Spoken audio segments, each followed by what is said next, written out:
Thank you दोस्तों मुझे support करने के लिए। और आज भी मैं रेंट के घर पे रह रही हूँ। मुझे अपना घर लेके नहीं दिया गया है। जब भी अलग किया गया 6-7 साल मैं जॉइंट में रही, उसके बाद जब मुझे अलग किया गया तो मुझे अपना खुद का घर मेरे पति के नाम पे नहीं दिलाया गया जिसमें मैं रह सकूँ। मैं आज भी रेंट पे हूँ।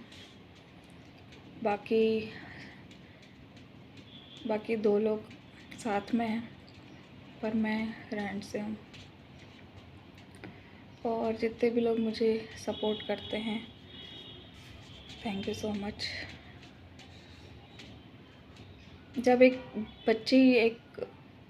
बच्ची होती है, वो जब जिसने दुनिया नहीं देखी हो, कुछ नहीं, उसकी माँ नहीं हो, वो घर से निकली नहीं हो, और फिर वो सीधे इतने बड़े जॉइंट फैमिली में आ जाए, तो आप उसके साथ कैसा बिहेव करते हो ना, उस पर डिपेंड करता है कि वो आगे जाके लाइफ में कैसी रहेगी। पर ऐसे लोग ये सोच के बुरा कर देते हैं और घर से हटा देते हैं बहू को कि किसको पता चलेगा, किसको ही पता चलेगा। घर से हटा देंगे, पीठ पीछे बोल देंगे इसने तो कुछ नहीं किया। मैंने तो प्रेगनेंसी में भी इतना काम किया, लेकिन मेरे लिए बोला जाता है सबसे कि इसने कुछ नहीं किया। और वो रिश्तेदार जो घर आते थे और इतना खाना खाते थे, 1 मिनट में बैठती नहीं थी, इतना पैर सूजा लेके मैं खड़े रात के 11-12 बजे तक बनाती थी। वो रिश्तेदार भी उनका पूरा साथ देते हैं और बोलते हैं कि हाँ इसने कुछ नहीं किया, जबकि वही खा के जाते थे।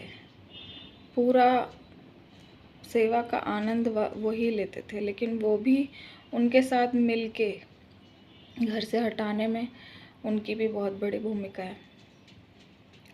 तो ऐसे रिश्तेदार से तो सावधान ही रहना चाहिए। मैं तो खैर बहुत भूली थी। और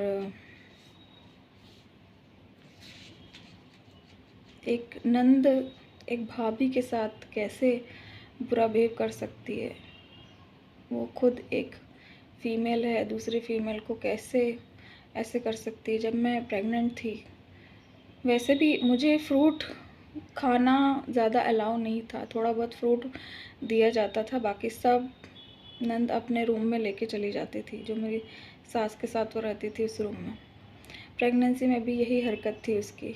भले ही मेरे पापा के पैसों से आ रहे हैं फ्रूट, लेकिन और मेरे लिए लाए मेरे हस्बैंड, लेकिन वो सारे फ्रिज से निकाल के फ्रूट ले जाती थी अपने रूम में। तो बेसिक जो नीड है ना, खाना भी नहीं दिया जाना, फ्रूट भी नहीं दिया जाना, हर चीज़ में चिक बेसिक नीड किसी की क्या होती है, किसी इंसान की खाना, रहना, वो नहीं दिया गया। और सबके लिए यदि कपड़े आते थे ना, तो मेरे लिए ख़ास तौर पे नहीं आते थे। ये एहसास दिलाने के लिए कि सब हमारे अपने, तुम कौन हो। बोला भी जाता था कि तुम्हारा घर नहीं है, लेकिन काम पूरा कराया जाता था। लेकिन बुरा फील हो इसलिए 200 रुपये का भी एक कपड़ा नहीं लाया जाता था, सिर्फ शादियों में लिए जाते थे कपड़े, ये फील कराने के लिए कि तुम हमारी अपनी नहीं हो। बाकी सबके लिए सब कुछ आता था उस वक्त। मतलब इतने बार बुरा फील कराया है ना कि एक तो मेरी माँ नहीं, ऊपर से मैं ऐसे, मतलब मैं बता नहीं सकती वो फीलिंग मैंने जो फेस किए ना। मैं जो रोती थी हर एक चीज़ के पीछे, जो मुझे फील कराया जाता था। मुझे मेरी जॉइंट फैमिली में रहने के लिए मेरे छोटे नंद और देवरों जो द्वारा बोला जाता था कि घर में रहने का रेंट किया करो, रेंट दिया करो। मेरे हस्बैंड से बोला जाता था फ्री में रहने नहीं मिलेगा, रेंट दिया करो। इतना परेशान किया जाता था, इतना परेशान किया जाता था, घर से निकल जाओ, ये वो, रोज़ के दंगे, लड़ाई, मारपीट भी हुई है। तो इतना सब होता था ना कि हर दिन मैं रोती थी कि मैं कहाँ फंस गई। मुझे तो मतलब ये लगता था कि मेरी माँ नहीं है तो मुझे प्यार मिलेगा, लेकिन यहाँ तो उस चीज़ का फ़ायदा उठाया जा रहा है।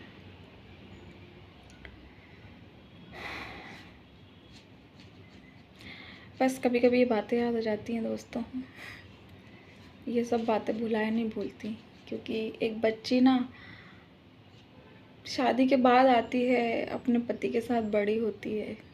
मेरे जैसी बच्ची खासकर जो घर से नहीं निकली हो, पढ़ते पढ़ते आ गई हो, ठीक से जॉब भी नहीं कर पाई, कुछ नहीं कर पाई, माँ नहीं, इतने माँ नहीं होती तो बच्ची कैसी हो जाती है ना, संकोची टाइप की वैसी, क्योंकि किसी से कुछ शेयर नहीं कर पाती, कुछ नहीं कर पाती, थोड़ा सी वैसी हो जाती है, अपने अपने में रहना, थोड़ा अंतर्मुखी टाइप्स, सहमी वैसी।